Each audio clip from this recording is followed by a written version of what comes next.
All right, folks, welcome back. This is our day 3 review. Today we'll be going over using the piano keyboard to count half and whole steps and identify double sharps and double flats. Before you get scared, it's okay. They very, very rarely come up. So we are going to take a look really at this. If you are at home and want to pull up a picture of a piano keyboard with the sharps and flats included, go ahead and do that. It will be very beneficial. So what are whole steps? What are half steps? Let's start with a half step. A half step is just moving one key on the piano keyboard. So going from A to A sharp or B flat, F to F sharp or G flat, E to F, B to C. It's the stuff that is right next to each other. If you remember our circle of notes from our previous lessons, see, there's a glare, so I'll try and bring you a little closer, see if that alleviates it a little bit. There we go. So, if you remember this from previous lessons, I've outfitted it with our sharps and flats as well. So, if we're looking at this, right, it also just means going one pi slice over. So, for example, from D to D sharp and E flat is half step. B to C, half step. Now, if we want to, we can also go a whole step. Now, a whole step is twice as big. It's going 2 pi slices. Remember, this is just like counting our previous jumping from note to note, right? You have to start on the pitch. So, for example, a whole step up from A, if you go 2 pi slices, 1, 2, is B. If you want to do it on the piano keyboard, going from F to G is a whole step because you go 1, 2 keys. A to B, right there, that's 2 rather.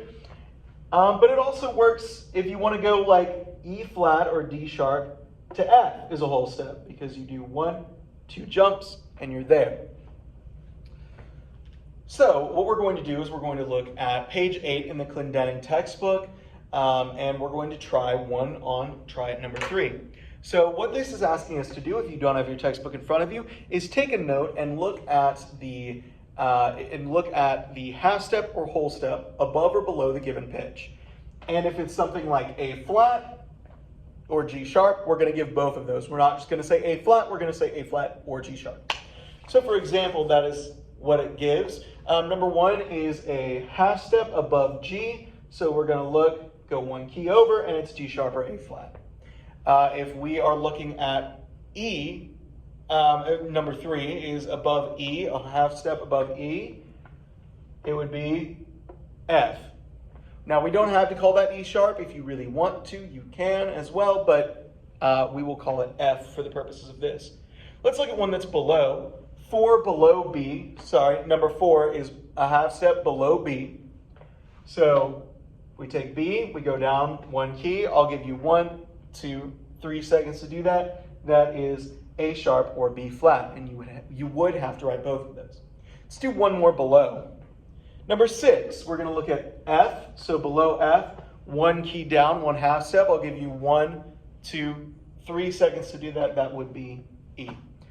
If you need more practice with that, you have your keyboards and this circle. If you choose to use it here, you can pause the video, and I encourage you to check that out and do your own practice. If we're doing a whole step, if we're giving a whole step above or below, then what we're going to do is, for example, let's look at a whole step above F. We count 2 keys. I'll give you 1, 2, 3 seconds to do that. So 1, 2 is G. And you do the same thing there. So the next part of B is asking to identify the interval spanned by writing a whole step, or W, H for half step, or N for neither. Now, I'll go ahead and say that my class has had some troubles with this in the past, and that's okay. So what we are going to do for that is we are going to go ahead and work through a couple of these. The first one is E sharp to F. I lied. F sharp to E. So we have here's F sharp or G flat right here. Here is E right here. What we're going to do is we're going to sit there and count 1, 2. Okay, so it is a 1, 2, 3 whole step away. It is a whole step away. If you don't see how we got that, all we did is we went from F sharp, we counted one key down to F and one more key down to E. Let's do another one. Let's do number 2, C sharp to D. So here is C sharp, here is D. What we're going to do is count how many keys it takes to get there. 1. C sharp, and it's 1 over.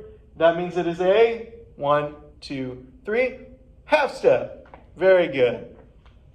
So let's look at one that is the N for neither. Let's look at B sharp to C. Now I kind of gave that answer away, but remember our enharmonic spellings. We go 1 up from B, and it is what? C. So that means C is B sharp. B sharp is the same thing as B sharp? Yes, so it's neither. Again, if that doesn't make sense, I encourage you to find some more practice. All right, now the last thing we're going to talk about is double flats and double sharps. Now, out in the real world, if you were sitting playing music, I've been active in music for 14 years, and I've seen a double flat or double sharp maybe a handful of times. The Hindemith Clarinet Sonata has a couple of those.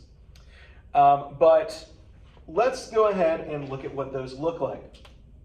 So we have our sharp and flat here. Just so that the camera can see, I'm going to back you up just a little bit. All right.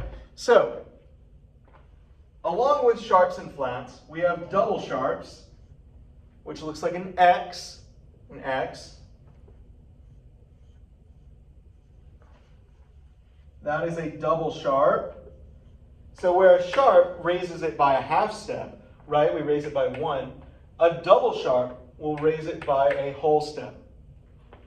You also have double flats, which just look like 2 of the flat symbols.